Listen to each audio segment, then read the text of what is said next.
अस्सलाम वालेकुम, आवाज आ रही है? Sir, I would like to evaluate my patient according to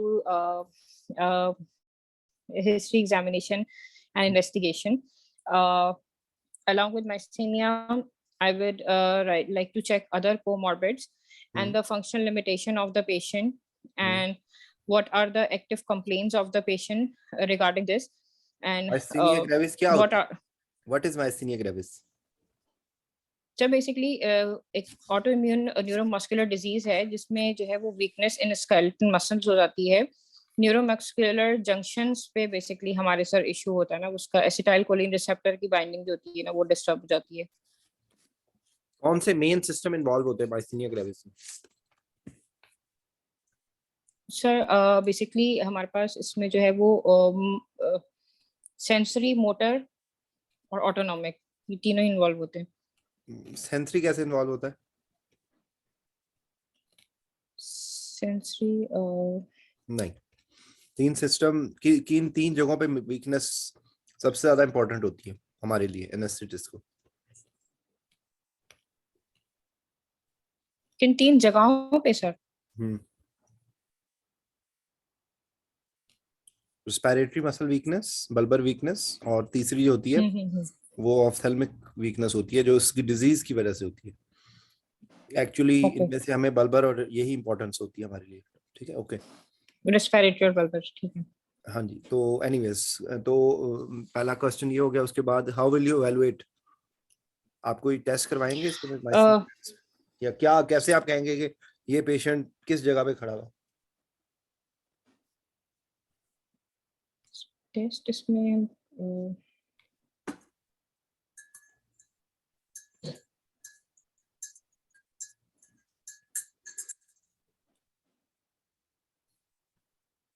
देखो ना, रेस्पिरेटरी मसल वीकनेस को देखने के लिए क्या करवाएंगे? सर एबीजीज करवाएंगे, पीएफटीज करवाएंगे, वो पल्मोनरी फ्लो टेस्ट होते हैं वो करवाएंगे। नहीं, उससे फ्लो टेस्ट से ज्यादा इम्पोर्टेंट आपके स्पायरोमेट्री है ना। मसल वीकनेस हो रही है तो सबसे ज्यादा इम्पोर्टेंट वाइटल कैपेसिटी के रेफरेंस से ही आप इसके डिसाइड करेंगे कि इसमें कितनी वीकनेस है। ठीक है। और जो इसका ट्रीटमेंट होता है वो क्या होता है? सर इसका ट्रीटमेंट हमारे पास वो होती है ना, फाइजोस्टिग्मीन देते हैं सर हम। वो क्या करती है? वो न्यूरोमस्कुलर जंक्शन पे जाके जो है सर वो बाइंडिंग जो है एसिटाइल कोलिन की जो है वो बेहतर करती है। एसिटाइल कोलिन की बाइंडिंग बेहतर करती है? वो कैसे? सर वो रिड्यूस करती है ना मसल वीकनेस को। कैसे वीकनेस को रिड्यूस? तो विच हेल्प वो करती है ना इलेक्ट्रिक सिग्नल को ट्रेवल करने में सर, मसल और नर्व में बेहतर करती है। आपको ना एमबीबीएस फर्स्ट ईयर में भेजना चाहिए दोबारा से। न्यूस्टिग्मीन का क्या मैकेनिज्म एक्शन होता है? सर बेसिकली वो कोलिनेस्टरेज इनहिबिटर है ना। तो क्या करेगा? वो इलेक्ट्रिकल सिग्नल को बेहतर करेगा। वो तो एसिटाइल कोलिन की ब्रेक डाउन को तोड़ेगा ना। तो ब्रेक डाउन हो रही है, वो फैक्ट्री जो एसिटाइल कोलिन को तोड़ रही है वो उस फैक्ट्री को ब्लॉक कर देगा। जब वो फैक्ट्री ब्लॉक हो जाएगी तो एसिटाइल कोलिन चैंपियन बन के घूमना शुरू हो जाएगा। जब एसिटाइल कोलिन ज्यादा होगा तो न्यूरोमस्कुलर जो वीकनेस है वो इम्प्रूव कर जाएगी। ओके। ये मैकेनिज्म होता है ना। न्यूस्टिग्मीन जो आप देते हैं वो इस वजह से देते हैं, तो फाइजोस्टिग्मीन का भी वही रोल है। It is increasing the concentration of acetylcholine at neuromuscular junction. Okay sir. ठीक है। और जो जो रिसेप्टर्स खत्म हो रहे हैं, ये आपने भी ऑटोमिन बोला था ना, तो उसके लिए कोई दवाई देते हैं? के लिए IV immunoglobulins, plasmapheresis, immunosuppressants, steroids। immunosuppressants, okay sir. Yes sir, okay. देखिए ना, कोई भी ऑटोइम्यून डिजीज होगी तो उसमें स्टीरॉइड्स का जिक्र आ जाएगा। ठीक है। कोई भी ऐसी जगह जहां पर इम्यूनोग्लोबुलिन, ये ऑटो एंटीबॉडीज हैं, तो वहां पर इम्यूनोग्लोबुलिन्स का या जो प्लाज्माफेरेसिस है उसका रोल आ जाएगा। ओके सर, ठीक है। ठीक है। तो आपको डिजीज की ये वो पहली चीज होती है जो आपको, कोई भी डिजीज पड़े आपको पहली चीज ये आनी चाहिए कि भाई वो कबीला क्या है, उसकी क्या कैटेगरी क्या है। अगर आप वहीं पे फंस जाएंगे, अगर आप मिसाल के तौर पे आपने 10 बातें बता दी, आपसे वो पूछे माइस्थीनिया ग्रेविस है क्या, और आपको यही ना पता हो कि माइस्थीनिया हम्म। ग्रेविस में होता क्या है, तो प्रॉब्लम तो है ना। Yes sir. ठीक है, तो अब समझ आ गया ना, माइस्थीनिया ग्रेविस जी जी सर। वीकनेस है, ऑटोइम्यून डिजीज है, because of auto destruction of post synaptic acetylcholine receptors.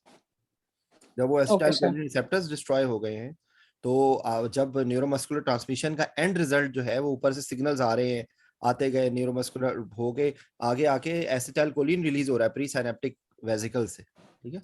अच्छा, what is difference between myasthenia gravis and myasthenic Eaton Lambert myasthenic syndrome?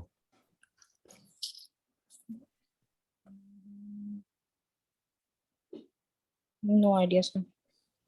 उसमें है ना प्री साइनेप्टिक जो रिलीज होती है ना, रिलीज की problem, hmm. Pre synaptic acetyl okay. Choline release ही नहीं हो रही होती। ठीक है। सही। अगला क्वेश्चन जो यहाँ पर डिजीज से रिलेटेड पूछते हैं, वो ये पूछते हैं कि ये टेंसिलॉन टेस्ट क्या होता है? ओके। क्या होता है टेंसिलॉन टेस्ट। टेस्ट? सर ये मैंने पढ़ा था कि बेसिकली ये इसका नाम था वो एड्रोफोनियम टेस्ट था, और ये हेल्प करता था डिफरेंशिएट करवाने में, जैसे वो कोलिनर्जिक और माइस्थेनिया क्राइसिस को डिफरेंशिएट करवाने में करता था। कैसे? सर बेसिकली 10 mg जो उसमें इंट्रावेनस एड्रोफोनियम दिए जाते थे, तो इस टेस्ट को करते हुए कोई उसमें कॉम्प्लिकेशन हो सकती है?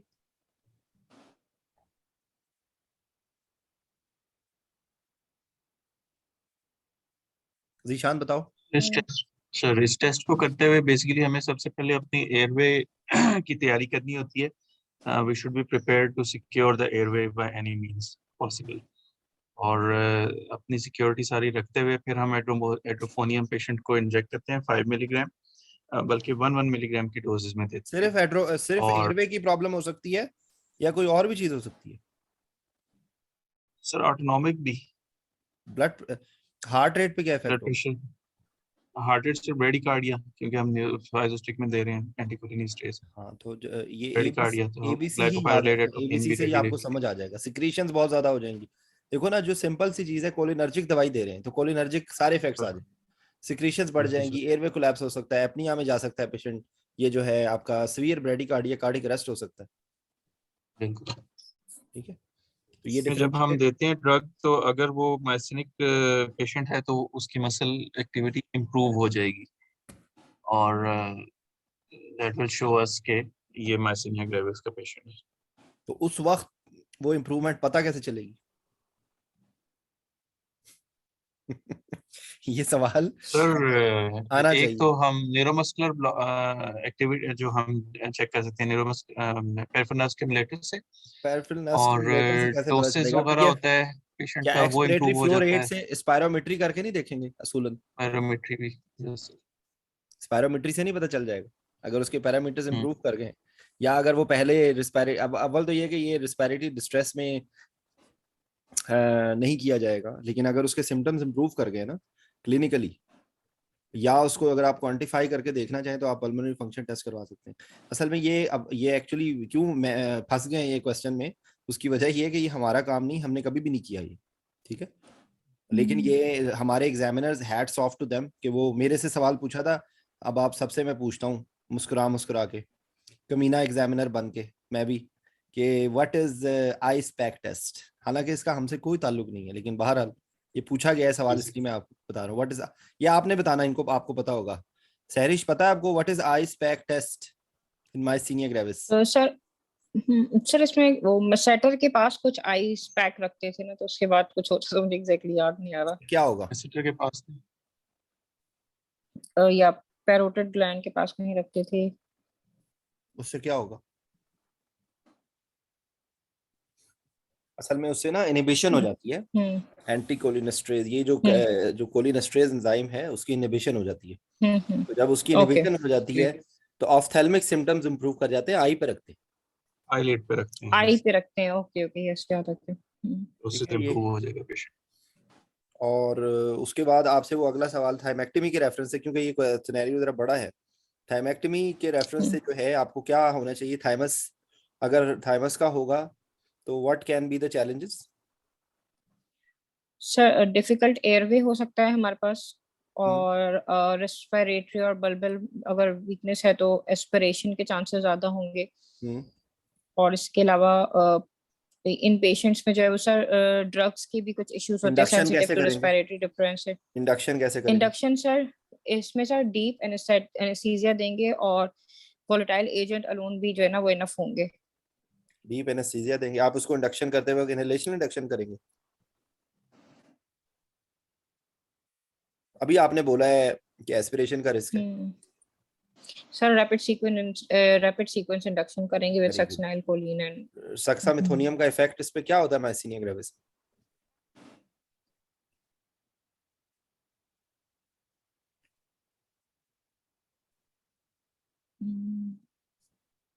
माइसीनिया ग्रेविस में सक्सामिथोनियम के इफेक्ट पे क्या इफेक्ट होता है? सक्सामिथोनियम इफेक्ट करती है न्यूरोमस्कुलर जंक्शंस पे, एसिटाइलकोलिन यस सर। रिसेप्टर्स पे, और इसका काम ये होता है कि भगा भगा के मारती है। तो पहले वो मसल्स को कॉन्ट्रैक्ट करवाती है और फिर ब्लॉक कर देती है। तो जब न्यूरोमस्कुलर रिसेप्टर्स ही नहीं है, एसिटाइलकोलिन रिसेप्टर्स ही कम है, तो इस वजह से सक्सामिथोनियम से रेजिस्टेंस होती है। ठीक है, ओके।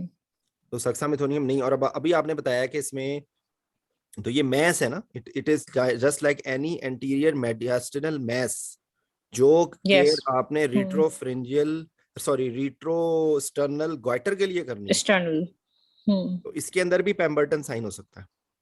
ठीक है, इसके अंदर भी वैस्कुलर प्रॉब्लम हो ओके। सकती है। इसमें आप सीटी स्कैन करवा के देखेंगे, और सीटी स्कैन करवा के आप देखेंगे कि क्या उसका पोजीशन है, एयरवे कॉम्प्रोमाइज तो नहीं हो रहा। तो इसमें भाई आपने एग्जाम के अंदर आपने अवेक फाइबर ऑप्टिक कहना, ओके अवेक फाइबर ऑप्टिक्स। इस पेशेंट के अंदर आपने कहा है कि इसके अंदर थोरो एयरवे एवेल्युएशन, और उसके बाद if you have any doubt, क्योंकि जब आप इवन आपने इनहेलेशनल एजेंट दिया है तो न्यूरोमस्कुलर वीकनेस की वजह से उसका एयरवे कोलैप्स हो सकता है, और उसका जो है वो you will not be able to ventilate.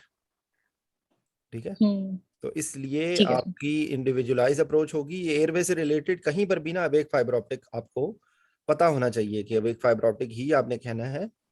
अगर आपको डाउट है, आप ये कम से कम लफ्ज बोल के देखें, एवेलुएशन, कि इस पेशेंट के अंदर रीट्रोस्टल ये हो सकती है इसकी एक्सटेंशन। थाइमस है तो थाइमस ने आके जो थोरेसिक इनलेट होता है उसको ऑब्स्ट्रक्ट कर सकते हैं, तो लार्ज वेन्स होती हैं वहां पे ठीक और है। एयरवे वहीं से गुजर रहा होता है, तो उसकी वजह से एयरवे ऑब्स्ट्रक्शन हो सकती है। और maybe you will not be able to, आपने अभी बोला है पल्मोनरी फंक्शन टेस्ट के अंदर फ्लो वॉल्यूम लूप्स, वो फ्लो वॉल्यूम लूप्स अब क्यों कर रहे हैं? फ्लो वॉल्यूम लूप्स यही देखने के लिए कर रहे हैं ना कि भाई इसमें कोई ऑब्स्ट्रक्शन तो इनका एलिमेंट तो नहीं है। तो इसमें आइडियली हम पहले एक्सरे या सीटी स्कैन करवा के एक्सटेंट ऑफ एयरवे ऑब्स्ट्रक्शन देखनी होती है। ठीक है, तो ये बेसिकली अब आपको समझ आ गई कि थाइमेक्टमी विद माइसीनिया ग्रेविस, माइसीनिया ग्रेविस की वजह से आपने ऑटो इम्यून डिजीज के रेफरेंस से इम्यूनोसप्रेसेंट्स, इम्यूनोग्लोबुलिन्स, इन सारों का आप इवन आपने थाइमेक्टमी भी करनी है ना, तो उससे पहले आप इसको इलेक्टिवली प्रिपेयर कर सकते हैं इम्यूनोग्लोबुलिन्स देके, और उसके फंक्शंस को आप इम्प्रूव कर सकते हैं। ठीक है, ओके सर। ताकि उसका पोस्ट ऑपरेटिव आउटकम इम्प्रूव हो जाए। आप उसमें एचडीयू, आप ये पेशेंट पोस्ट ऑपरेटिवली एचडीयू में जाएगा, तो इस जो स्टीरॉयड से रिलेटेड है वो सारे कंसर्न्स आ जाएंगे, immunosuppression related multi systemic effects हैं वो आ जाएंगे। तो देख ले, माइस्थीनिया ग्रेविस मैंने अपने 18 साल के कैरियर में मैं कभी नहीं करवाया।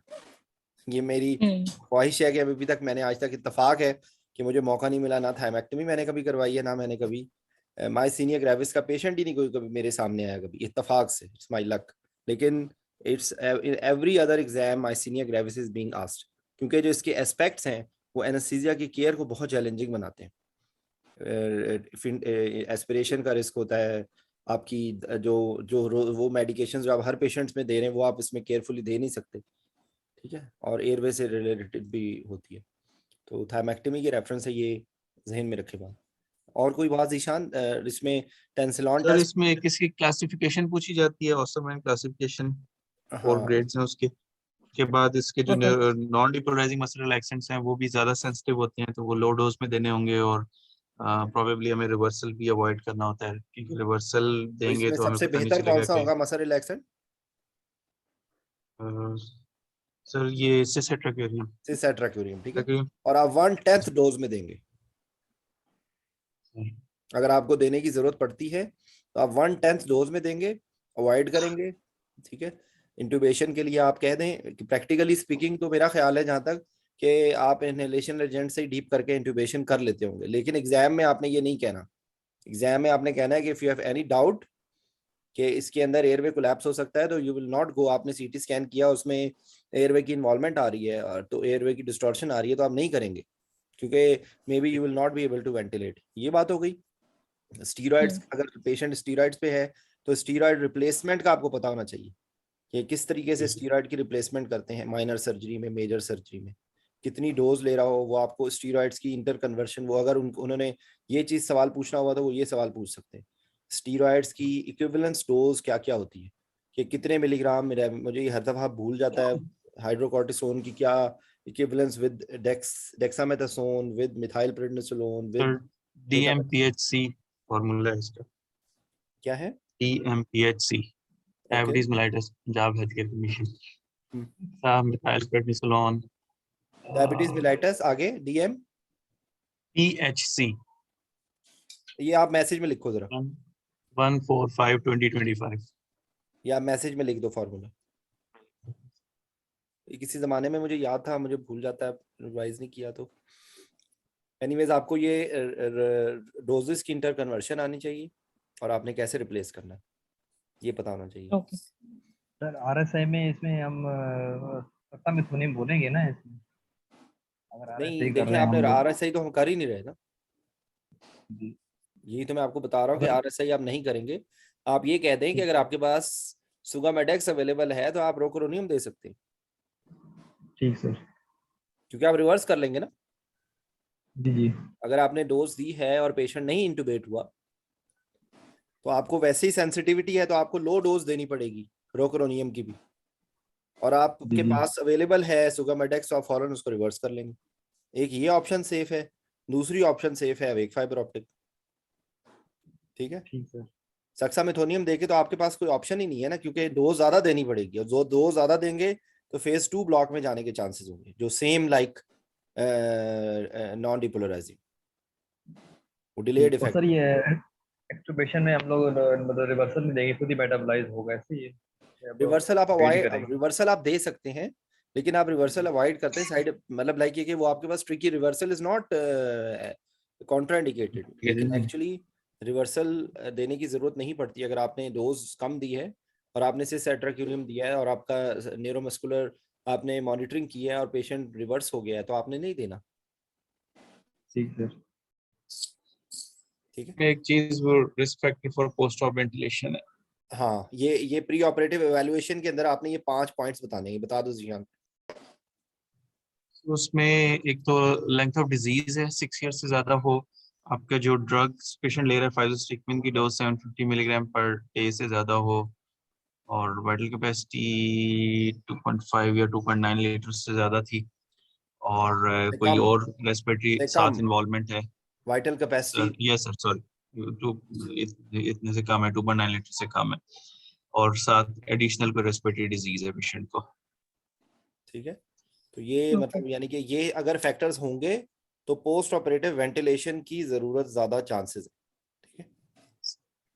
और ठीक है, तो ये सारी बातें जो आपसे माइस्थेनिया ग्रेविस की रेफरेंस से, थायमेक्टमी की रेफरेंस से पूछ सकते हैं। इसमें इवन अगर थोरेसिक अप्रोच होती है तो ये मैंने क्योंकि नहीं करवाया इसलिए I am not very sure, मगर इसमें वन लंग वेंटिलेशन की भी जरूरत पड़ सकती है, Okay. लेकिन ये इतनी डिटेल में नहीं जाएंगे। आपको यहाँ तक की बातें अगर पता है आप वही सर्जन से डिस्कस कर लें कि उसकी क्या अप्रोच चाहिए, और हो सकता है इसमें वन लंग वेंटिलेशन भी, क्योंकि ये इतना लंबा सिनेरियो, इससे ज्यादा वो पूछ ही नहीं सकते। अक्सर औकात माइस्थेनिया ग्रेविस फॉर कोलिस्टेक्टमी दे देते हैं, myasthenia gravis for any other surgery, myasthenia gravis for thymectomy भी दे सकते हैं, लेकिन प्रैक्टिस के लिए तो हमने प्रैक्टिस कर रहे थे, लेकिन आमतौर पे थायमेक्टमी क्योंकि लंबा सिनेरियो बन जाता है, इसमें बहुत सारी चीजें आ जाती हैं, तो वो एक सिटिंग में वो पूछ नहीं सकते इतने सारे सवाल, ठीक है। अच्छा, अगला एक कौन बताएगा? हमाद, आप से बोल पूछ सकते हो?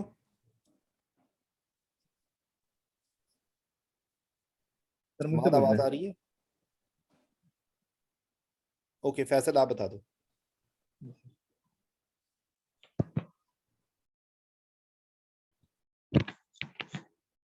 जी फैसल बोलोगे? जी सर, पूछें। ये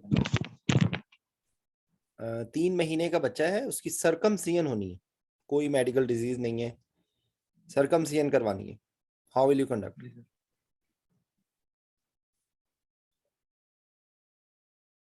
First, I will evaluate the patient regarding NPO and any congenital disease, just like congenital heart disease or any other disease, respiratory, or and then I will ask about her mother that normal हुआ है या section हुआ है, इसका term पे हुआ है या प्री टर्म हुआ है, और बाकी कितने बेबीज हैं आपके, सब हेल्दी हैं, और कभी फीवर की हिस्ट्री वगैरह, जिसमें फिट्स वगैरह पड़े हों, और कोई एस्थमेटिक या कोई आपने जो नोट किया हो 3 मंथ में कोई इसको एस्थमा वगैरह का कोई या कोई इस तरह का इवेंट हुआ हो, या कोई साइनोस्ट वगैरह तो नहीं हुआ पेशेंट बच्चा जो है जी। और एनपीओ जब एवेलुएट कर लेंगे, इसके बाद सब जो हमारी टेक्निक होगी डिस्कस विद सर्जन कि उसको कंप्लीट ब्लॉक लगाना है या उसको पूरा बेहोश करना है।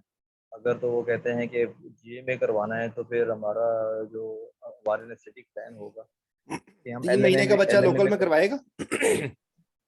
सर, पाकिस्तान में तो पकड़ के करवा करवा लेते हैं, लेकिन एक एलएम सर हमारा जो अंडर व्हाट जीए आर में है डिफरेंट कि ऑप्शंस?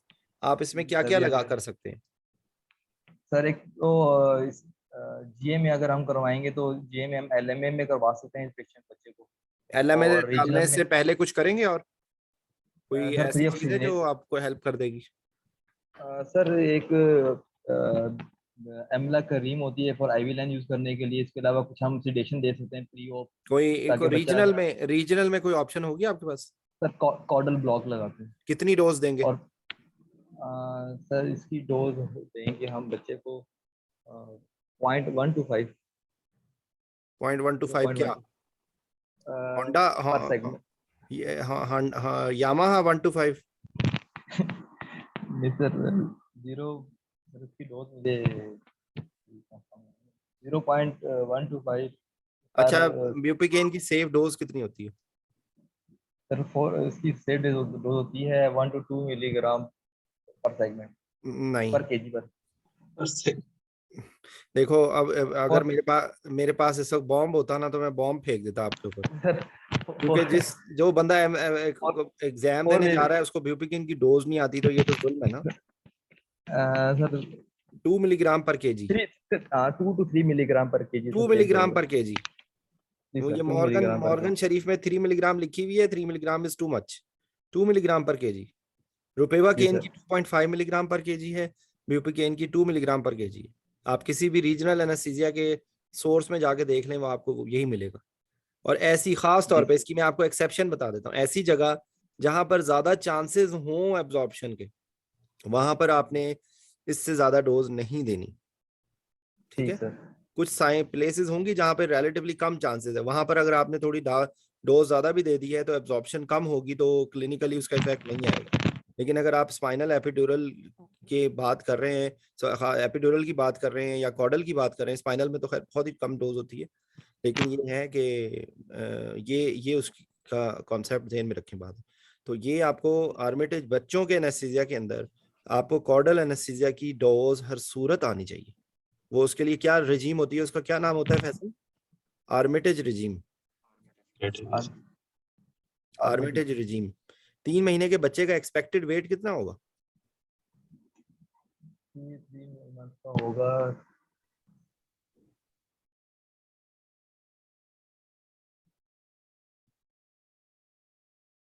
7 to 8 KG. चले ठीक है, 7 to 8 केजी। और तो अगर आप 8 केजी लगा लें तो कितनी डोज बनेगी? 8 केजी 60 मिलीग्राम पर केजी, 60 मिलीग्राम टोटल बनेगी। 16 मिलीग्राम में किस तरह देंगे आप? आपने टैटेक पेनाइल ब्लॉक मतलब यानी कि बेसिकली आपने सैक्रल एरिया को करना है ना, सैक्रल एरिया के लिए कितनी डोज देनी होगी? बाय द वे इसमें सैक्रल एरिया सिर्फ जरूरत होती है या कुछ ज्यादा की जरूरत हो सकती है?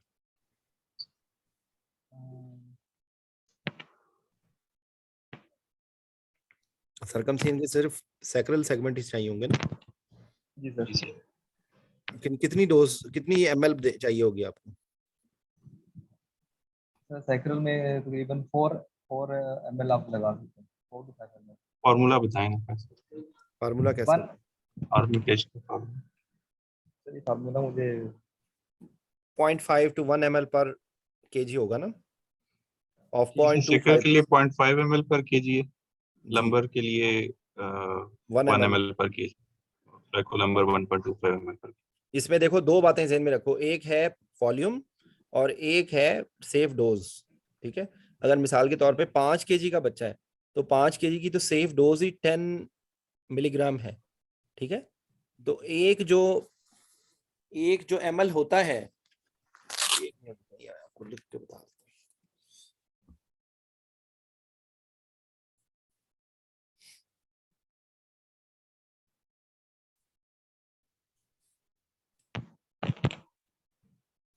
सर इसका सिंपल सा formula percentage of the drug multiply by 10 कर दें, हाँ जी, आपके पास ये असल में पर देखें ml आ ये जाएगा। 0.25% का मतलब क्या होता है? 2.5 मिलीग्राम 5 मिलीग्राम पर। ठीक है, जी जी सर। तो इसका क्या मतलब हुआ कि आप 10 को डिवाइड करें 2.5 पे तो आपको 4 ml तक आप दे सकते हैं सिर्फ। ठीक है, जी सर। तो 4 ml के हिसाब से अगर आप 0.5 ml पर सेगमेंट निकालेंगे तो 2 ml बन जाएगी। अगर आप 1 ml पर सेगमेंट निकालेंगे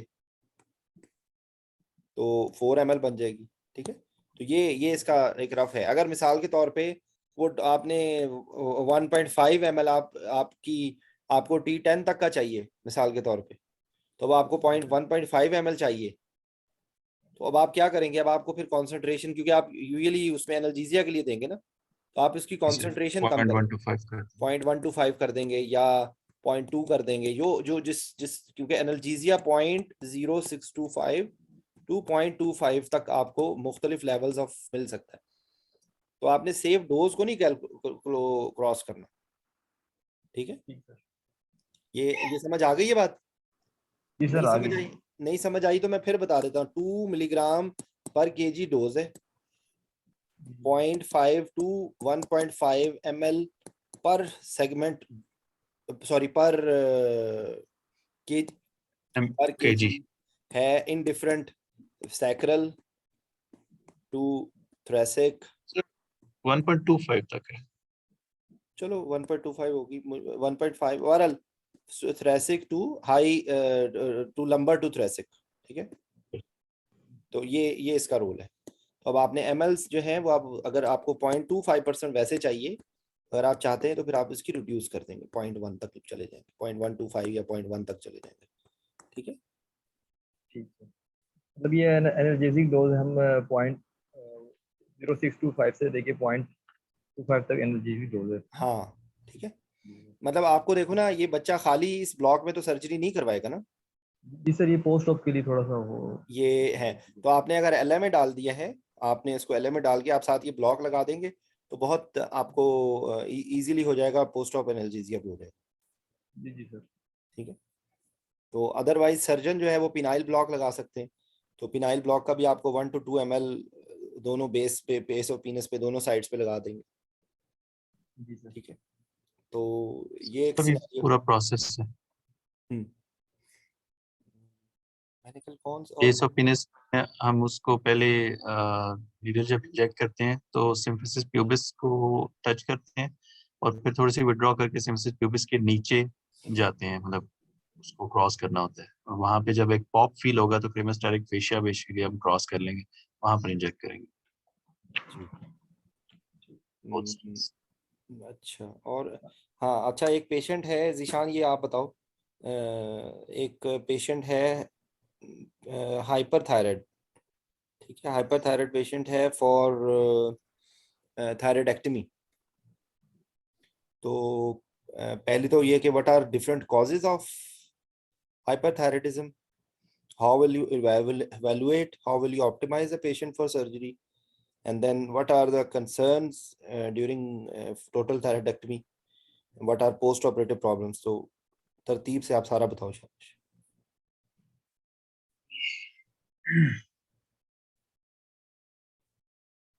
तो बड़ा सवाल है सर। चलो शुरू हो जाओ। How will सबसे what पहले are the causes causes? Sir causes hyperthyroid में आ जाती हैं Graves disease, ग्रेव्स डिजीज जो कि बेसिकली ऑटोइम्यून होगी, और हाइपरजेनिक भी हो सकता है, and multinodular goiter, nodular goitre. thyroiditis। कौन से थायराइडाइटिस में हाइपोथायराइड होता है? हाशिमोतो में। तमाम थायराइड में हाइपरथायराइड होता है आमतौर पे, एक्सेप्ट हाशिमोतोस जिसके अंदर हाइपोथायराइड होता है। एट्रोजेनिक, आप पहले पेशेंट हाइपोथायराइड था, थायरॉक्सिन पे था, ज्यादा ओवरडोज हो गई। इसकी जो प्री ऑप असेसमेंट होगी बेसिकली उसमें हमें सबसे पहले पेशेंट का यूथायराइड स्टेटस देखना है। वो हम क्लिनिकली भी देख सकते हैं if there are signs of euthyroid, और हम केमिकली भी देख सकते हैं according to his labs. Clinically हम देखेंगे कि उसका हार्ट रेट नॉर्मल है, ब्लड प्रेशर नॉर्मल है, ट्रेमर्स कंट्रोल्ड है। हार्ट रेट के वो साथ ये- एक मिनट, हार्ट रेट के साथ आप प्लीज जरूर बोल दो, because there is high incidence of atrial fibrillation. ठीक है, Yes, sir. तो ये आप या कह लो हार्ट रेट और एरिथमियास, और जो दूसरे वो ट्रेमर्स और मेटाबॉलिक साइंस जो है। Cause and metabolic signs, yes. And then chemically भी देख सकते हैं। साथ हमें फिर इन पेशेंट्स में एयरवे का बहुत बड़ा कंसर्न होता है। एक मिनट, एयरवे हमें देखना है, बायोकेमिकली क्या आपको नजर आएगा? सर TSH नॉर्मल होना चाहिए। TSH, TSH is the T3, ultimate. T4। तो कौन सी दो चीजें आपने देखनी है? एक TSH और एक फ्री T3। ठीक है, वो दोनों आपका नॉर्मल रेंज में होना चाहिए, और ये आपके लिए इम्पोर्टेंट है। हाइपोथायराइड के अंदर TSH सबसे ज्यादा इम्पोर्टेंट है, यहाँ पर ये दोनों है। यस, ठीक है, राइट। हाइपर में T3 और फ्री T3 और TSH दोनों देखेंगे। अच्छा ये अब आपके हो गए, क्लिनिकली हो गए, बायोकेमिकली हो गए, ECG आपने करवा ली, अगर कोई फेलियर, साइंस ऑफ फेलियर है तो आपने एको भी करवा लिया। ठीक है, अब अगला स्टेप में और आपको फिर एयरवे असेसमेंट करनी है। Airway assessment. एयरवे असेसमेंट में क्या करेंगे? सर ट्रेकियल डेविएशन देखेंगे। मतलब आप उसको देखो ना, तरतीब से ध्यान में इंट्रास्टर्नल, रखो ना, अगेन अगेन आपको कोई सिम्टम्स मिलेंगे, कुछ साइंस यस सर, मिलेंगे, और आप कुछ टेस्ट करवाएंगे, ऐसे ही है ना? यस। सो सिम्टम्स, सिम्टम्स में पेशेंट ऑर्थोपनिया की कंप्लेंट होगी, जब लेटता है तो डिस्फेजिया। डिस्पेजिया की कंप्लेंट होगी। ठीक है, और फिर साइंस में आ जाते हैं कि आपके ट्रेकियल एयरवे के डेविएशन जितने जो नजर आएगी। डिस्टेंसेस हैं, आप उसकी नेक की सरकमफ्रेंस लेंगे। ठीक है, नेक की सरकमफ्रेंस हो गई, जो स्वेलिंग है उसको आप देखेंगे। सर ठीक है, फिर उसके बाद क्या होगी? नेक की मोबिलिटी है या नहीं,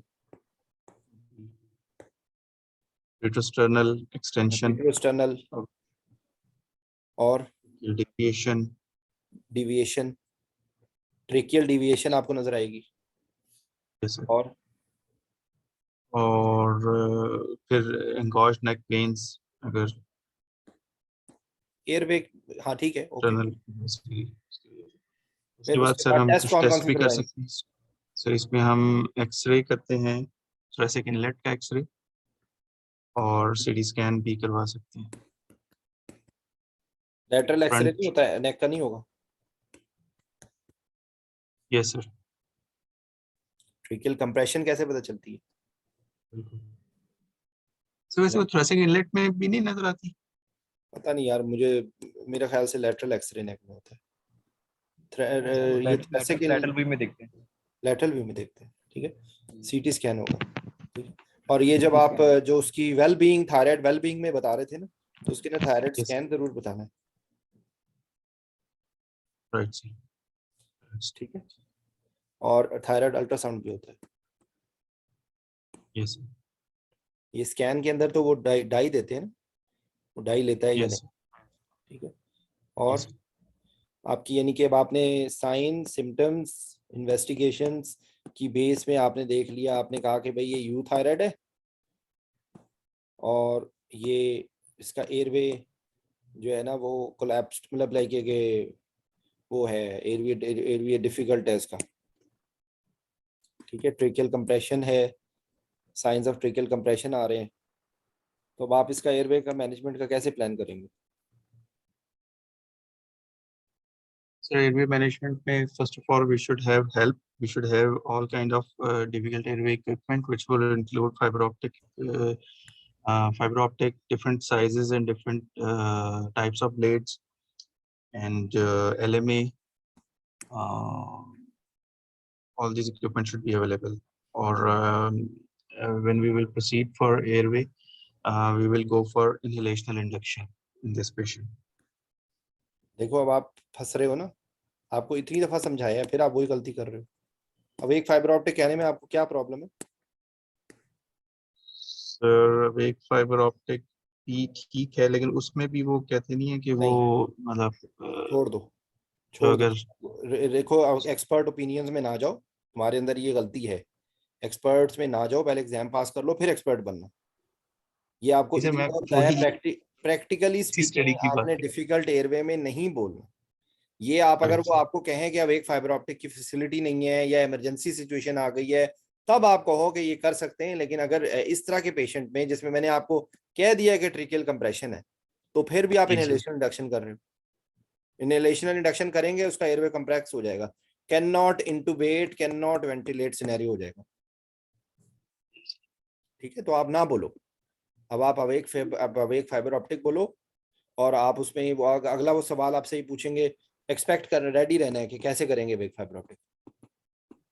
सर अब एक फाइबर ऑप्टिक के लिए हम सबसे पहले पेशेंट को कोई एंटी साइलाकॉक देते हैं और पेशेंट को हम तो पेशेंट की काउंसलिंग, एयरवे एनेस्थेटाइज, पेशेंट की काउंसलिंग एंड प्रिपरेशन, ठीक है, counseling, preparation and consent, फिर and after that anti-sialagogue is given, and then oral airway is anesthetized by different means, which would include local topical spray of xylocaine in the oral cavity, nebulization with lidocaine, how and much dose you can give for lidocaine in airway? sir 4 milligram per kg तक दे सकते हैं। 7 to 9 milligram per kg। इसे inhalational कर रहे हैं ना, आप सिर्फ गार्गल्स करवा रहे हैं, आईवी थोड़ी दे रहे हैं। जी सर। और इसकी कितने परसेंट होती है स्प्रे जो देते हैं? 4% होता है या 10% होता है? 4% होता है या 10% होता है? बेहतर ज्यादा 4% होगा। उसकी वजह यह है कि आपको इतना कॉन्सेंट्रेटेड नहीं चाहिए, आप 4% में आप ज्यादा वॉल्यूम ले सकते हैं। और पेशेंट को आपने काउंसल ये करना है कि आप उसको स्प्रे करेंगे, कोशिश करें कि वो गार्गल करे और उसको स्पिट आउट कर दे, ठीक है। तो ये 7 to 9 मिलीग्राम पर केजी है ये? जी जी 7 to 9 मिलीग्राम पर केजी है, ओनली फॉर दिस टॉपिकल। ठीक है, टॉपिकल कह लें आप इसको गार्गल्स कह लें, आप इसको नेबुलाइजेशन कह लें, व्हाटएवर जो भी आप इसको कहें, ठीक है। ये आप ना तो आईवी दे रहे हैं, ना आप आईएम दे रहे हैं, ना आप सबक्यूटेनियस दे रहे हैं, या आप एब्जॉर्प्शन इसमें मिनिमम है ये सूरत में, ठीक है। इसके अलावा अगर हम इसके अलावा कुछ ब्लॉक्स भी हैं, ये एक सवाल, क्योंकि ये आपसे कोई खास दिमाग एग्जामिनर पूछ सकता है, इसलिए आपको पता होना चाहिए। यूजुअली वैसे डिफरेंट प्रिपरेशंस होती हैं डिफरेंट की, लेकिन यूजुअली 1 ml के अंदर 10 स्प्रेज होते हैं, ठीक है। तो अगर 1 ml है 4% का, तो इसका मतलब है 40 मिलीग्राम। तो एक स्प्रे जो है कितने का हो गया? 4 मिलीग्राम का, ठीक है। तो अगर आपने 7 to 9 मिलीग्राम पर केजी से निकाला है, और ये यहाँ पे वही लीन बॉडी वेट ही जेन में रखना है आपने, तो अगर आप मैक्सिमम 100 kg मैक्सिमम है, तो आप इवन 900 ग्राम 900 मिलीग्राम तक आप स्प्रे कर सकते हैं, लेकिन इतने आपको इतनी की जरूरत नहीं होती। ये सिर्फ आपको समझने के लिए कि you have to anaesthetise the area. ठीक है, ये इसकी थ्योरी है, ये आपको पता होना चाहिए क्योंकि ये पूछ सकते हैं। जब आप अब एक फाइबर ऑप्टिक कहेंगे तो एक आपको ये टेक्निक पता होनी चाहिए कि आपने प्लेजेट्स डाल दिए, नेजल प्लेजेट्स या नेबुलाइजेशन, ठीक है, और गार्गल्स। तो और नेजल उसके तो अगर बाद करेंगे तो साथ हमें वो भी करना है, स्प्रे एज यू गो, कोई वेजोकंस्ट्रक्टर भी देना है। Spray as you go. Yes you go तो यहाँ पे प्लेजेट्स के नीचे साथ जाके आपके होगा। वेजोकंस्ट्रिक्टर होगा। जी सर। ठीक है, वो कोकेन या कोई इस टाइप की, लेकिन मोफेट खैर पता ही हमारे सेटअप में है। तो अवेलेबल नहीं है स्प्रे एज यू गो। और एक बात ये कि वो आपसे इंडिविजुअल नर्व्स के बारे में पूछ सकता है, इसलिए आपको पता होना चाहिए। ठीक है, इंडिविजुअल नर्व कौन कौन सी ब्लॉक करनी होती है, नोज की आपने करनी होती है। ठीक है, वो हर दफा मुझे भूल जाती है, पता नहीं ट्राइजेमिनल नर्व की कौन सी ऑफ्थेल्मिक डिवीजन की ब्रांच होती है, कौन सी, anterior ethmoidal I think. Anterior ethmoidal. ये आपको नाम ये वो जूलियन बार्कर में लिखा हुआ है, वैसे तो किसी भी जगह पे आपको मिल जाएगा एंटीरियर एथमॉइडल। ठीक है, उसके बाद और कौन सी, टंग, टंग की कौन सी होगी, सर ग्लोसोफेरेंजियल। नहीं एंटीरियर टू थर्ड की कौन सी होगी, सर ये इसमें तो हमें पोस्टीरियर वाली करनी है ना सिर्फ, लिंगुअल लेकिन आप ब्रांच।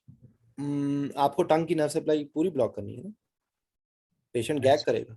ठीक है, आप ग्लोसोफेरेंजियल आप सही कह रहे हैं, लेकिन आपको पता होना चाहिए इंटीरियर टू थर्ड की वैसे नर्व सप्लाई होती क्या है टंग की। सर एंटीरियर की तो लिंगुअल ब्रांच है और किसकी, पोस्टीरियर टंग। ट्राइजेमिनल की होगी ना, ट्राइजेमिनल की होगी जो। और जो टेस्ट की सेंसेशन होती है वो कौन सी नर्व से होती है, दिल की कोई ब्रांच होती है, उसका नाम नहीं है। टेस्ट की होती है कॉर्डा, इस तरह करके कोई नाम होता है, मुझे फेशियल नर्व की होता है। ठीक है, सर कॉर्डा टिम्पैनी। हाँ इस तरह करके मुझे नाम भूल गया था। तो सेवंथ की होती है, और ट्राइजेमिनल की मेरे ख्याल से ये मैंडिबुलर या मैंडिबुलर डिवीजन होती है। ये कंफर्म कर ले, मुझे भूल गई हैं ये सारी चीजें, रिवाइज ना करें तो दिमाग से निकल जाती हैं। ये आपको पता होनी चाहिए, interior two third, posterior one third, या पोस्टीरियर टू थर्ड होता है, पोस्टीरियर टू थर्ड से ज्यादा होता है पोस्टीरियर टू इसलिए। थर्ड। ठीक है, पोस्टीरियर टू थर्ड। और उसके बाद कौन सी नर्व आ जाती है पीछे उससे, उसके बाद फिर सुपीरियर और रिकरेंट लैरिंजियल नर्व्स है। सुपीरियर की इंटरनल ब्रांच। ठीक है, एक्सटर्नल ब्रांच किसको सप्लाई करती है, एक्सटर्नल ब्रांच वो मस्कुलर होती है, मोटर क्रिकोथायराइड। होती है, थायराइड मसल। और अभी कहीं से आवाज आ रही थी हाइपोग्लॉसल की, तो हाइपोग्लॉसल भाई मोटर नर्व है, हाइपोग्लॉसल इज नॉट सेंसरी। ठीक है, हाइपोग्लॉसल इज मोटर नर्व। और above the level of vocal cord internal laryngeal होती है, और below the level of vocal cord जो है रिकरेंट लेरिंजियल। तमाम मसल जो है वो सप्लाई रिकरेंट लेरिंजियल नर्व करती है except for cricothyroid which is supply by external branch of superior laryngeal nerve. ये सारी किसकी ब्रांचेस हैं, वेगस। वेगस नर्व की। ठीक है, ये आपको नर्व सप्लाई बिल्कुल क्लियर होनी चाहिए। जीशान अभी तुम्हारी रिवीजन कच्ची है, ये थायराइड का टॉपिक तो तुम्हारे टिप्स पे होना चाहिए बिल्कुल। तो ये मैंने आखिर में रखा। आखिर में ऐसा ना हो ना बिल्कुल आखिर में रह जाए। नहीं सर, नेक्स्ट वीक में। ये बहुत Tuesday इंपॉर्टेंट टॉपिक है। ठीक है, ये आप इंपॉर्टेंट टॉपिक है, ये आपको आना चाहिए। आपने अब एक फाइबर ऑप्टिक के बारे में बता दिया। अगर आपने किया ब्लॉक हो गया एयरवे, क्या करेंगे फौरन। ये क्वेश्चन प्री ऑपरेटिवली भी है, इंडक्शन के वक्त भी है, और पोस्ट ऑपरेटिवली भी है, क्या करेंगे। ब्लॉक फाइबर हो ऑप्टिक गया, करते हुए ब्लॉक हो गया, मतलब आपने इंहेलेशन पे शुरू कर दिया ना, कोप डाली। जी सर। ब्लॉक हो गया, अब क्या करेंगे आप। You are not able to ventilate, you are not able to intubate. अगर आप इंट्यूबेशन की ट्राई किया आपने, एलएमए तो काम नहीं करेगा। ठीक है, कैसे। क्योंकि ये सुप्राग्लॉटिक है। तो आपके पास क्या क्या ऑप्शन है, you will turn the patient to the lateral, हो सकता है उससे थोड़ी सी इंप्रूव कर जाए, वो कंप्रेशन जो है वो कम हो जाए। या आपके पास, या आपने ही जवाब बताया था और आप ही भूल गए हो, ये सबसे सर्जिकल। पहले आपने ही बताया था, रिजिड ब्रोंकोस्कोप।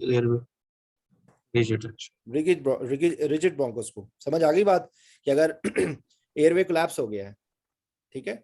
तो अब आप कैसे उसको करेंगे, तो आप लैटरल पोजीशन में करेंगे, तो जो कंप्रेस कर रहा है ना थायराइड को, मैस, थायराइड मैस जो है वो कंप्रेस कर रहा है ट्रेकिया को, तो वो कंप्रेशन रिलीव हो जाएगी और patient may be able to, you are may be able to ventilate. या फिर रिजिड ब्रोंकोस्कोप, ईएनटी आपके ऑन बोर्ड होना चाहिए, क्योंकि आप क्या इसको ट्रेकियोस्टमी कर सकते हैं?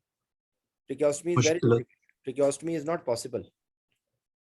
तो ये it's a very dangerous scenario. इसलिए इसके अंदर आपने कभी भी इनहेलेशन नहीं बोला, एग्जामिनर आपको फेल कर देगा इस बात पे, मैं आपको दावे से कह सकता हूँ ये बात। अगर आपने ऐसे सिनेरियो के अंदर इनहेलेशन रिडक्शन बोल दिया तो यू आर डन, ठीक है। इसलिए कभी भी ऐसी गलती नहीं करनी, वहां पर आपने सेफ रहना सके, आपने इवेलुएट किया। If you have any doubt, if you have any doubt, it is not advisable to proceed without awake fiber optic, because you will lose the airway and then you have no rescue, because you are not able even to do tracheostomy, ठीक है। तो क्योंकि कोई guarantee नहीं है ना inhalation से आपको। देखो प्रैक्टिकली मैंने आज तक कभी, मैं रिपीट कर रहा हूँ, मैंने आज तक कभी अवेक फाइबर ऑप्टिक नहीं की। तो ये चीजें थ्योरेटिकल हैं, ये प्रैक्टिकल नहीं है। प्रैक्टिकली बहुत शायद ही कम सिनेरियोज होंगे जहाँ पे ये इस चीज को परफॉर्म किया जा रहा हो या ऐसा केसेस आए। अव्वल तो ये कि सऊदी अरब में कभी इस तरह के थायराइड मैंने कभी देखे ही नहीं है जिस तरह पाकिस्तान में होते हैं। वजह क्योंकि यहाँ पर बहुत जल्दी डायग्नोस हो जाते हैं और होते हैं, या ये अफ्रीका के जंगलों में होंगे ऐसे थायराइड, या पाकिस्तान के जंगलों में। पाकिस्तान के अलावा और मेरा नहीं ख्याल कि कहीं डेवलप्ड कंट्रीज में कहीं थायराइड इतना बड़ा कहीं आएगा कि आपको इतनी मुसीबत हो, वो जल्दी डायग्नोस हो जाएगा। तो यहाँ पर तो मैंने कभी आज तक कोई, मैं 2011 से सऊदी अरब में हूँ, मैंने कभी भी इस तरह का nowhere near the thyroid which I have done in Pakistan or everyone of you have done, और वहाँ पे कोई अवेक फाइबर ऑप्टिक का चक्कर नहीं है। सब लोग प्रोपोफोल और सक्सामिथोनियम से कर रहे हैं। वो इसीलिए तो इतना रासिक इल्म है कि rapid sequence induction, difficult airway, ठीक है। ये अभी भी बेतहाशा चैंपियंस होंगे जो कि ये आंसर देंगे, जी सर डिफिकल्ट एयरवे इसलिए हम रैपिड सीक्वेंस इंडक्शन कर रहे हैं। फेलियर। वो एक हमारा दोस्त है ना नासिर, वो क्या कहता था, 15,000 दोबारा से जमा करा दें, ठीक है। अगर आपने ये आंसर दे दिया है तो आपने अगले एग्जाम की बुकिंग, एडवांस बुकिंग करवा ली है, ठीक है। तो रैपिड सीक्वेंस इंडक्शन हमें सिखाया गया है हमेशा कि जी डिफिकल्ट एयरवे इसलिए रैपिड सीक्वेंस। सक्सामिथोनियम की किसी को गारंटी है? सक्सामिथोनियम का मेटाबॉलिज्म फॉरन, सक्सामिथोनियम आप तजुर्बा करके देख लें, सक्सामिथोनियम का इफेक्ट सक्सामिथोनियम देते देते ही भी खत्म हो जाता है, और सक्सामिथोनियम से सक्स एपनिया भी हो सकता है। तो सक्सामिथोनियम एक ऐसी मेडिकेशन है जिसका कोई आगू पीछे कोई नहीं है, कोई पता नहीं है कि क्या करेगी जाके, ठीक है। इसलिए मैंने सक्स एपनिया देखा हो जी, मतलब बेसिकली इसलिए ये डेंजरस है। तो आप अगर, और रैपिड, जब आपने डिफिकल्ट एयरवे का नाम ले लिया तो डिफिकल्ट एयरवे का मतलब है हो सकता है आपसे मास्क वेंटिलेशन भी ना हो, आपसे लेरिंगोस्कोपी भी ना हो, तो फिर तो आपने तबाही मचा दी ना। तो इसलिए कभी भी आपने प्रैक्टिकली, आप जो मर्जी करें, एग्जाम में आपने कभी भी नहीं बोलना है, ठीक है। एग्जाम में आंखें बंद करके अवेक फाइबर ऑप्टिक बोलो, बेशक कभी जिंदगी में नहीं की, सिर्फ याद कर लो कि अवेक फाइबर ऑप्टिक कैसे करते हैं। इसलिए मैंने वो आपको मैंने डिटेल से बता दिया कि इंडिविजुअल नर्व्स भी ब्लॉक्स कर सकते हैं। सुपीरियर लेरेंजियल नर्व को आप ब्लॉक कर सकते हैं कॉर्नू पे। आप रिकरेंट लेरेंजियल नर्व को आप क्या करते हैं, आप क्रिकॉइड, अगर आपको मिल जाए मेम्ब्रेन, तो आप मेम्ब्रेन को फील करके आप उसको पियर्स करके पेशेंट को कफ आउट करवाते हैं, वो स्प्रेड हो जाता है। लेकिन अगर बहुत बड़ा थायराइड है तो प्रैक्टिकली स्पीकिंग शायद ये भी पॉसिबल नहीं है, ठीक है। तो इन दैट केस आपने गार्गल्स ही करने हैं और spray as you go, nebulise वाली भी से जी नेबुलाइज। क्योंकि अगर इतना बड़ा थायराइड है तो आपको कोई स्ट्रक्चर तो पता चलेंगे ही नहीं, थायराइड का ना किधर की हाइड तो किधर की थायराइड तो किधर का क्रिकोथायराइड मेम्ब्रेन, ठीक है। तो इसलिए ये ध्यान रखना है। आप यही लफ्ज बोल सकते हैं कि इंडिविजुअल नर्व ब्लॉक्स में be technically difficult because of obscured landmarks, ठीक है। तो इसलिए the more practical technique is to do the gargles and nebulisation and spray as you go, ठीक है। आपने पेशेंट को काउंसल कर दिया, एंटीसाइलोगॉग दे दिया। ये अवेक फाइबर ऑप्टिक अगर आपसे पूछे तो ये बातें आपको सेव कर लेंगी, ठीक है। बाइट ब्लॉक भी डालना होता है बाय द वे। अगर अच्छा, इसके अंदर ये की भी होता है कि या तो नेजल होती है या ओरल होती है, ठीक है। तो अवेक नेजल इज बेटर, लेकिन अगर कोई कॉन्ट्राइंडिकेशन होगी तो फिर आप ओरल करेंगे, ठीक है। तो इसलिए मैं आपको जो भी कह रहा था ना, इंटीरियर टू, अब आपने दिमाग में बैठा है कि सिर्फ आपने पोस्टीरियर याद रखनी है, आपने इंटीरियर याद ही नहीं की। क्योंकि ओरल करेंगे तो फिर एंटीरियर की नहीं ब्लॉक की जरूरत होगी, उसकी जरूरत होगी ना, तो इसलिए आपको वो पता होनी चाहिए।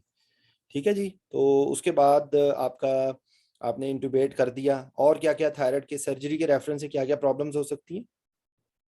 सर स्टैंडर्ड 1 स्टैंडर्ड 2 के साथ हमारे पास इंट्रा-आर्टिकुलर मॉनिटरिंग होनी चाहिए क्योंकि स्विंग्स ऑफ ब्लड प्रेशर हो सकते हैं। और तो हमें कोई इंटुबेशन के टाइम पे भी इसका प्रेशर रिस्पांस वगैरह देखना होता है। ये पेशेंट्स बीटा ब्लॉकर्स थायराइड पर भी होते हैं, थायराइड क्राइसिस के चांसेस हैं। थायराइड क्राइसिस, थायराइड स्टॉर्म, ये सब। उसके बाद क्या आपने नर्व मॉनिटरिंग का नाम सुना है? जी सर। नर्व मॉनिटरिंग की करते हैं ये रिकरल नेरेंजियल नर्व की। ठीक है, तो उसके लिए जो है वो स्पेशल एंडोट्रेकियल ट्यूब होती है जिसमें इलेक्ट्रोड्स लगे हुए होते हैं। ठीक है, तो आपने इसके अंदर क्या करना होगा कि आपने इसमें मसल रिलैक्सेंट नहीं देने। सर वो पूरे केस में नहीं देना होता या आखिर में सिर्फ उस नहीं देखना नहीं, होता है? आपने नहीं देना। आपने पूरे में ही नहीं देना। आप इंडक्शन डोज दे दें, और कई लोग इंडक्शन डोज भी नहीं देने देते। ठीक है, तो उस सूरत में आप उसको रिवर्स कर दें सुगामेटेक से, या अगर आपने जो भी टेक्निक आपने यूज की है, you don't have to give. Exam के पॉइंट ऑफ व्यू से आपको प्रैक्टिकली छोड़ दो इस बात को, एग्जाम के पॉइंट ऑफ व्यू से आपसे वो ये पूछेगा कि if they are doing neuromuscular monitoring, sorry, if they are doing the recurrent laryngeal nerve monitoring, you don't have to give, and you have to give TIVA plus, you can give inhalational, लेकिन आपने muscle relaxant नहीं देना। ठीक है, तो उसमें आपके पास option है रेमीफेंटानिल की। ठीक है, रेमीफेंटानिल असल में ये पाकिस्तान में जो बैठा होता है ना, उसको ये इमेजिन ही नहीं कर सकता कि मसल रिलैक्सेंट के बगैर भी कोई सर्जरी हो सकती है। रेमीफेंटानिल से मैंने 12 से 15 घंटे की भी सर्जरी करवाई हुई है विदाउट एनी मसल रिलैक्सेंट। वो टीवा हो रहा है अब। कॉपी पेस्ट हो जाता है blood pressure, copy paste, believe me, without any exaggeration. जिस डोज पे आप एक सेट हो गया है, अब अगर आप वो डोज आप सिरिंजेस टाइम पे बदलते जा रहे हैं और वो आईवी लाइन बंद नहीं हुई है, तो वो ब्लड प्रेशर ऊपर से 5 से 10 से ज्यादा होता ही नहीं है, ऊपर नीचे आर्टीरियल लाइन डली हुई है और एक ही जैसा ब्लड प्रेशर चल रहा है। बंदे को नींद आने लगती है कि ये हो क्या रहा है, कोई हैपनिंग ही नहीं है, ना मरीज हिल रहा है ना झुल रहा है। ठीक है, और आपके पास डिफरेंट ऑप्शन है डेक्समेडिटोमेटिन की, ठीक है, प्रोपोफोल इन्फ्यूजन, लाइडोकेन इन्फ्यूजन, इनका कॉम्बिनेशन भी आप कर सकते हैं। ठीक है, उसमें आपको कैटामीन की इन्फ्यूजन, सब ये यूज होता है। ये एग्जाम में आप ना बोलें, लेकिन ये मैं ऐसे लाइडोकेन और कैटामीन को ना बोलें आप एग्जाम में, क्योंकि पाकिस्तान में लोगों को ये हजम नहीं होगा सवाल का आंसर। लेकिन अगर अवेलेबल है remifentanil, dexmedetomidine, propofol infusion, you will maintain the depth of anaesthesia and you will avoid neuromuscular blocking agents. ठीक है, सर ये जो रिकरेंट लेंस नर्व की मॉनिटरिंग करते हैं, ये it's like nerve stimulator type of monitoring, या वो जो न्यूरोफिजियोलॉजिस्ट करते हैं नहीं नहीं नहीं, ये होता है, ये है कि इसकी एमईपीज साउंड से वाले? हो रहा होता है, साउंड आ रही होती है। ठीक है, इसकी साउंड, मैं जाहिर बात है मैं खुद तो नहीं कर रहा होता हूँ, वो सर्जन कर रहे होते हैं, मुझे टी टाटा समझ कुछ नहीं आया। और अभी रिसेंटली इस बात पे हो गई थी उनकी पोजीशन, अगर वो ट्यूब का इलेक्ट्रोड टच नहीं हो रहे ना, इलेक्ट्रोड वोकल कॉर्ड्स पे सही हम्म तरीके से, तो वो उसकी रीडिंग नहीं आ रही हम्म होती है। ठीक है, तो हम्म इसमें साइंस ही होती है कि वो उसकी के ऊपर मार्क्स बने हुए होते हैं। ठीक है, और उसके हम्म साथ वो इलेक्ट्रोड्स के साथ एक वायर होती है जो बाहर आ रही निकली हुई होती है, तो वो जो वायर जो है वो अटैच कर देते हैं उसके साथ। ठीक है, जो उसकी वायर्स होती है ना, वो बाहर उनका जो इक्विपमेंट होता है वो उसके साथ अटैच कर देते हैं, तो वो उधर से वो इम्पल्स पे वो सेट कर देते हैं, वो कॉन्स्टेंटली एक स्पेसिफिक रेट पे वो इम्पल्स देती जाती है, और साउंड से उनको पता चलता जाता है कि वो किस जगह पे बैठे हैं। ठीक है, तो अगर मसल रिलैक्सेंट दिया हुआ है तो वो मॉनिटर नहीं कर सकते ना, हम्म। तो इसलिए मतलब अगर आपने दे दिया है तो आपको रिवर्स करना पड़ जाता है। तो मैं तो मैनेज कर लेता हूँ किसी तरीके से, अगर आप, पर वो एक अलग टॉपिक हो जाएगा, लेकिन बेसिकली इतना ही आपको अगर पता हो तो it's more than enough. Plus thyroid crisis की मैनेजमेंट के लिए आपने रेडी होना चाहिए, आपके पास सेलाइन, आपके पास जो है वो paracetamol, saline, glucose, steroids, arrhythmias, anti rhythmics. ठीक है, और हमने प्री ऑपरेटिव प्रिपरेशन में नहीं बताया इस पेशेंट के लिए HDU ICU अरेंज करना है। ठीक है, और sir in any case thyroid में अरेंज करना है HDU? अगर आपका पेशेंट प्रिपेयर्ड नहीं है, थायराइड क्राइसिस तो किसी में भी हो सकता है ना, ठीक है, बाकी लोग खामोश हो गए, बाकी लोगों को भी पार्टिसिपेट करना चाहिए। किसी को कोई सवाल, किसी को कोई समझ ना आ रही हो तो प्लीज पूछे।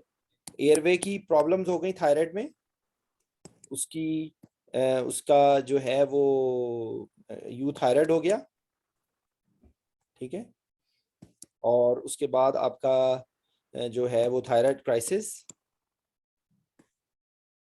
अब अगला एक क्वेश्चन होगा कि एक्सट्रूबेट कैसे करना है,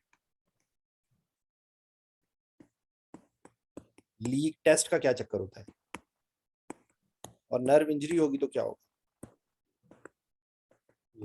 और पोस्ट ऑपरेटिव एयरवे कोलैप्स, अगर अपर एयरवे ऑब्स्ट्रक्शन हो रही है तो उसकी क्या डिफरेंशियल डायग्नोसिस होगा, और and how will you manage. Leak test करते हैं हम, एयरवे की ट्रैकियोमलेशिया बात का हमने रूल कर आउट ली, करने। थायराइड की, यूथायराइड की बात कर ली, thyroid crisis, airway, breathing, circulation, anti thyroid drugs via NG tube, cooling manoeuvres, start propylthiouracil, and for other things conversion of T3 to T4 के लिए आप स्टीरॉइड्स देंगे, बीटा ब्लॉकर्स देंगे, ठीक है, रेडियो एक्टिव आयोडीन देंगे to destroy the thyroid tissue, ठीक है। ये आपके पास मैन्यूवर्स होंगे। बाकी कुछ लोग उसमें डेंट्रोलिन का भी कहते हैं, क्योंकि हाइपर मेटाबॉलिक स्टेट है, तो अगर कुछ भी नहीं हो रहा तो आप डेंट्रोलिन से भी फर्क पड़ेगा, ठीक है। बाकी airway, breathing, circulation, inform the surgeon, stop the surgery, और बाकी सपोर्टिव मैन्यूवर्स। अगर कोई एरिथमिया हो रहा है तो एंटी रिथमिक्स देंगे, अगर ब्लड प्रेशर की स्विंग्स आ रही हैं तो ब्लड प्रेशर की स्विंग्स को कंट्रोल करेंगे, कॉल फॉर हेल्प कर देंगे। ये सारी चीजें ये आपको पता होनी चाहिए, टिप्स भी होनी चाहिए, airway, breathing, circulation, cooling manoeuvres, और जो इसके इफेक्ट्स आ रहे हैं उनको आपने करना है। तो आपकी एक ये है कि मजीद आप रिलीज ना होने दें, आप अपनी डेप्थ ऑफ एनेस्थीसिया को मेंटेन करें, और एट द सेम टाइम जो उसके इफेक्ट्स आ रहे हैं उसकी कन्वर्शन को रोकें। तो ये सारा है। अच्छा, अब एक्सट्यूबेशन के वक्त क्या करेंगे, लीक टेस्ट और एक्सट्यूबेशन। एक्सट्यूबेशन के बाद लीक टेस्ट जो है वो हम ट्रैकियोमलेशिया के लिए करते हैं। बेसिकली हम उसमें अपने जो एंडोट्रेकियल ट्यूब का कफ है उसको डिफ्लेट करेंगे, and will see listen for leakage of air. If there is no leakage of air, tracheomalacia can be suspected, and we will have to continue post-operative ventilation. If the leak test is negative, then we can proceed for cautious extubation. ठीक है, और इसके अंदर nerve And injury होगी तो क्या क्या हो सकता है, होर्सनेस हो सकती है, nerve injury में stridor, hoarseness, and full-blown obstruction, respiratory compromise, obstruction. Obstruction हो सकती है। तो आपने मेंटली प्रिपेयर रहना है इस वक्त, तमाम आपके पास होने चाहिए। एक्सट्यूबेशन का इसीलिए है कि ये आपने केयरफुल एक्सट्यूबेशन करनी है इसमें, ठीक है। Yes, sir. अगर कोई नर्व इंजरी आइसोलेटेड हो गई है, अगर उसको आइडेंटिफाई हो गई है, तो फिर आपने उसको एक्सट्यूबेट नहीं करना, और आप फर्दर मैनेजमेंट उसकी ग्रेजुअल टीम डिस्कशन के साथ होगी कि क्या आपका प्लान है, ठीक है। क्योंकि आप ऐसे एक्सट्यूबेट करेंगे तो फिर वो एयरवे कोलैप्स में चली जाएगी। तो ये आप ये कह दें कि ये जुमला इस तरह बोल दे, इतना आपके लेवल पे इतना भी आपने अगर बता दिया कि extubation should be very careful if there is any signs of respiratory obstruction, stridor, hoarseness, or patient had identified, the surgeon has identified any nerve injury, तो then you should be cautious. Usually क्या करते हैं हम कि patient को neuromuscular अगर आपने दिया हुआ है तो आप उसको रिवर्स करते हैं, रिवर्स करके आप उसको थोड़ा से डीप उसमें रखते हैं प्लेन में, और आप उसकी देखते हैं कि वोकल कॉर्ड्स मूव कर रहे हैं या नहीं, ठीक है। अगर वोकल कॉर्ड्स दोनों बायलैटरल मूव कर रहे हैं इक्वल, तो इसका मतलब है most probably there is no nerve injury, ठीक है। सर ये अभी भी बताना है ये क्यों नहीं वाला बताना, मैनूवर? क्यों नहीं बताना सर वो ये पूछते हैं कि एक क्वेश्चन ही पूछते हैं कि आपने फॉर एग्जांपल ये वोकल कॉर्ड की मूवमेंट चेक करनी है, आप ईडीटी प्लेस रखेंगे या निकाल देंगे? तो मतलब वो ये एंडोट्रेकियल EDT ट्यूब होगी आपने तो निकाल दी, तो उसके जी बाद आपको आपने तो मतलब पता लाइक नहीं। कि अगर ऑब्स्ट्रक्शन होगी तो आप क्या करेंगे उस टाइम पे, ठीक है। जी सर वो हाँ, ये बेसिकली मैं ये कहना चाह रहा हूँ कि इस तरह का क्वेश्चन वो पूछते हैं ना कि आपने अगर वोकल कॉर्ड के चेक साथ ही करने करनी होती है। जी जी हाँ, वही मतलब तो मैंने आपको बताया सेडेशन ना, मेंटेन। आपने पेशेंट को रिवर्स कर दिया न्यूरोमस्कुलर, आपने मेक श्योर कर लिया कि पेशेंट को न्यूरोमस्कुलर ब्लॉकिंग का इफेक्ट खत्म हो गया, ठीक है। अब आपके पास एक 2-3 ऑप्शंस हैं, आप इसमें इनहेलेशनल एजेंट कोई खोल के रखें, पेशेंट स्पॉन्टेनियसली ब्रीथ कर रहा है, ठीक है, स्पॉन्टेनियसली ब्रीथ कर रहा है और आपने लाइडोकेन आपने दिया है आईवी, या आपने स्ट्रेस रिस्पांस को ब्लंट करने के लिए आपने थोड़ा सा 1 या 2 cc आपने प्रोपोफोल दिया है, और अब आप लेरिंगोस्कोप डाल के इसको देख रहे हैं। लाइडोकेन डालेंगे तो वो तो एनेस्थेटाइज हो जाएगा, वो मैं लाइडोकेन मेरे ख्याल नहीं देंगे शायद, लेकिन आपने आईवी आईवी आप दे सकते, मतलब बेसिकली वो आपने मेक श्योर करना है कि न्यूरोमस्कुलर ब्लॉकिंग ना हुई हो। आपने लेरिंगोस्कोप डाल के और आपने उसको आइडेंटिफाई करना है। देखो वाईवे के अंदर इससे ज्यादा practicalities is something else, forget about practicalities. Viva में आपने अगर इतना भी उनको बता दिया ना कि भाई आपने बगैर चेक किए हुए कि वोकल कॉर्ड्स की इंजरी तो नहीं हो गई, आपने एक्सट्यूबेट नहीं करना, ये दैट्स एनफ। ट्रेकियोमिलेशन, इससे ज्यादा आप डिटेल में अपने आप को कंफ्यूज करने की जरूरत ही नहीं है, ठीक है। अगर कोई ऐसी डाउट होगा तो आप पेशेंट को एक्सट्यूबेट नहीं करेंगे and further plan will be discuss according to the scenario. Maybe patient need tracheostomy, ठीक है। पेशेंट को आप एयरवे, आपने आपके हाथ में ये है कि आपने पेशेंट को डिकम्पेंसेट नहीं होने देना, ठीक है। तो ट्यूब जब डली हुई है तो वो तो आपके लिए एक सिक्योर चीज है ना।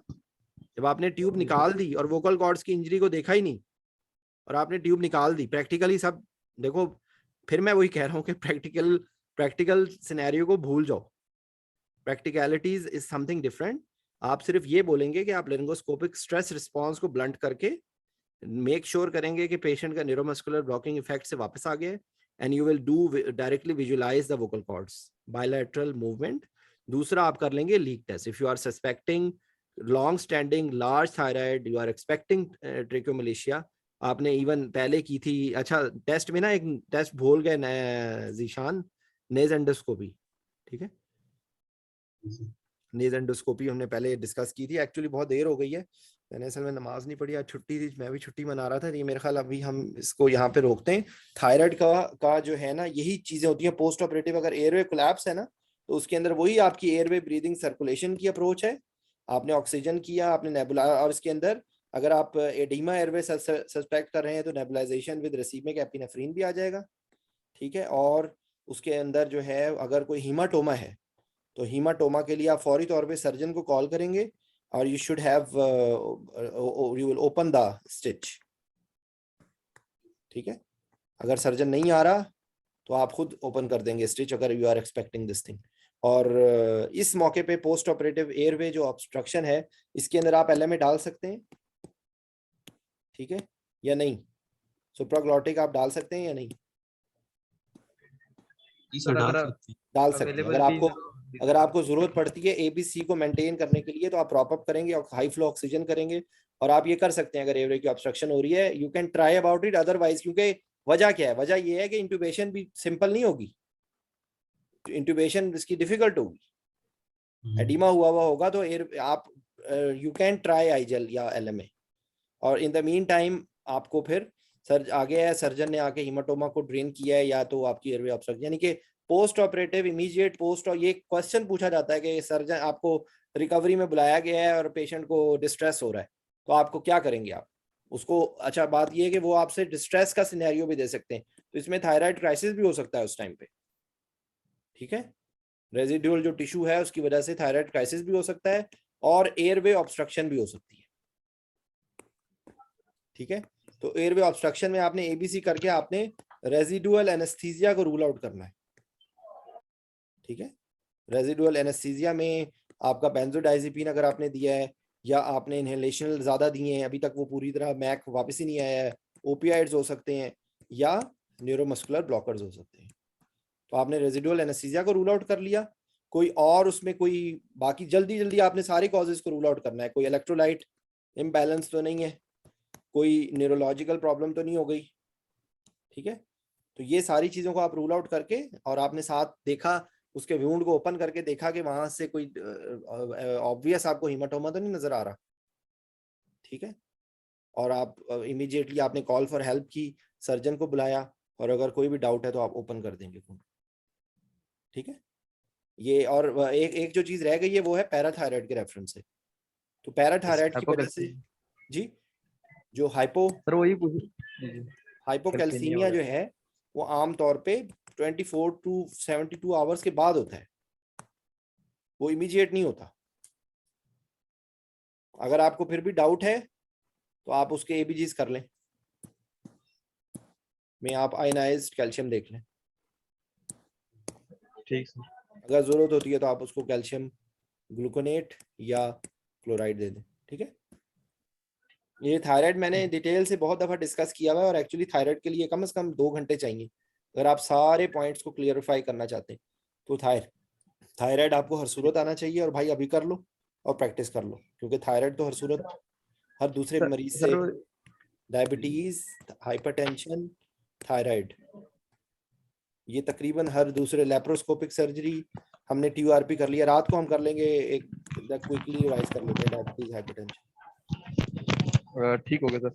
सर ये एक छोटी सी चीज पूछनी, जो आपने बताया था कि ये EDT के आगे इलेक्ट्रोड लगे होते हैं जो नर्व को चेक कर रहे होते हैं, ये मैंने बताना जरूरी है मतलब पाकिस्तान में मतलब जिस तरह देखो एक ही मेरी तरीका बात ये सुनो, भी। आप भाई एग्जाम यहाँ पे नहीं दे रहे, आप ये समझो आप इंग्लैंड में एग्जाम दे रहे हो। नहीं अच्छा देखो अच्छा मेरी अच्छा। बात सुनो, अब आपको ये मैंने बता दिया ना, अब आपको पता चल गई ये बात। ठीक है, जी सर। तो आप ये कहीं पर ये बात कर सकते हैं कि रिकरेंट लेरेंजल नर्व की इंजरी हो सकती है। ठीक है, तो या जी तो सर। हमने उसको क्लिनिकली चेक करना है, ठीक है, ठीक। या सर्जन्स में डू रिकरेंट लेरेंजल नर्व मॉनिटरिंग। ठीक है, इससे ठीक। ज्यादा आपको बताने की, और वो अगर वो पूछे कि कैसे मॉनिटर करते हैं तो आप फिर बता दें कि भाई एक एंडोट्रेकियल ट्यूब होती है जिसमें इलेक्ट्रोड्स लगे हुए होते हैं। I have not seen it, I have just read about it, that's it. ठीक सर। देखो हर चीज ठीक। को अगर आपने इसको ये समझ के बताया कि ये कोई बहुत हाईफाई चीज है और इसकी वजह से आप पास होंगे, तो वो इम्प्रेस नहीं करना। ठीक है, जी सिर्फ सर। आपको एक बात पता चल गई है ना कि आपने रिकरेंट लेरेंजल नर्व की मॉनिटरिंग होनी चाहिए, चाहे वो क्लिनिकल मॉनिटरिंग हो बाद में कि भाई मरीज को कोई स्ट्राइडर तो नहीं हो रहा, कोई उसके वोकल कॉर्ड मूव, हमने बता दिए, हमने तो ये बात ही नहीं की इलेक्ट्रोड्स की और ETT की। ठीक है, जी सर। हमने तो कहा है कि भाई रिकरेंट नर्व को बाद में देखना है कि वो इंटैक्ट है या नहीं। वो हमने कह दिया कि भाई स्ट्राइडर तो नहीं है, होर्सनेस तो नहीं है, होर्सनेस तो खैर नहीं पता चलेगी, होर्सनेस तो एक्सटुबेशन के बाद पता चलेगी, स्ट्राइडर साउंड आपको पता है, और लीक टेस्ट। ठीक है, और या इवन आपने एक्सटुबेट अगर कर दिया है, एक्सटुबेशन के बाद आपको स्ट्राइडर या होर्सनेस आ रहा है, तो आप एक्सपेक्ट करेंगे कि भाई ये मरीज काम खराब है। इसलिए इसमें usually it is better to awake, extubate awake, fully awake. तो सर वो फॉर एग्जाम्पल वो मुझसे मतलब हम ये कह सकते हैं ना, अगर तो बाद में स्टार्टर और डेवलप होते हैं और स्ट्रॉन्ग ऐसा ऐसा भी एज पॉसिबल इंटुबेट करते हैं, रीइंटुबेट करते हैं। तो यही आपको मैं बता रहा हूँ कि जब आपने इस पेशेंट की एक्सटुबेशन में आपने बताना है कि you should be ready for reintubation, you should be ready to handle any possibility of airway obstruction. ठीक है, बिकॉज यू आर एक्सपेक्टिंग कि इसके अंदर हो सकता है, जी सर। तो जब होगा तो आपने रेडी कर लिया। आपके पास जो है ये सारे जो इमरजेंसी के गैजेट्स क्या क्या होते हैं वैसे, ट्रैकियोस्टमी होता है अपर एयरवे के लिए, आपके ओरोफ्रेंजियल फ्रोंजियल एयरवे और नेजोफ्रेंजियल एयरवे।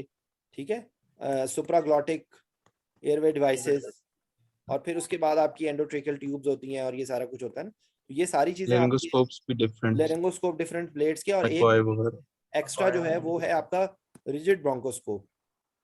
ठीक है, थायराइड के रेफरेंस से आपने in addition to all other emergency airway equipment you should have rigid bronchoscope and ENT team should be on board, because if you are expecting कि ये patient post operatively आपने जब एक्सटुबेट किया है तो कोलैप्स हो गया, तो आपने पहले चेक कर लिया है लीक टेस्ट के जरिए, लीक टेस्ट में आपको डाउट लगता है तो आप एक्सटुबेट नहीं करेंगे।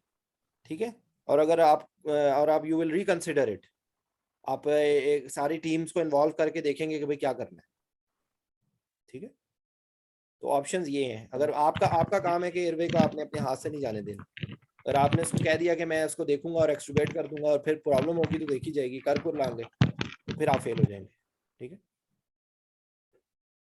तो आई होप कि आप लोगों को कुछ समझ आ गया है, रात को फिर इंशाल्लाह करते हैं। ठीक है, ओके, सलाम। Okay sir, thank you.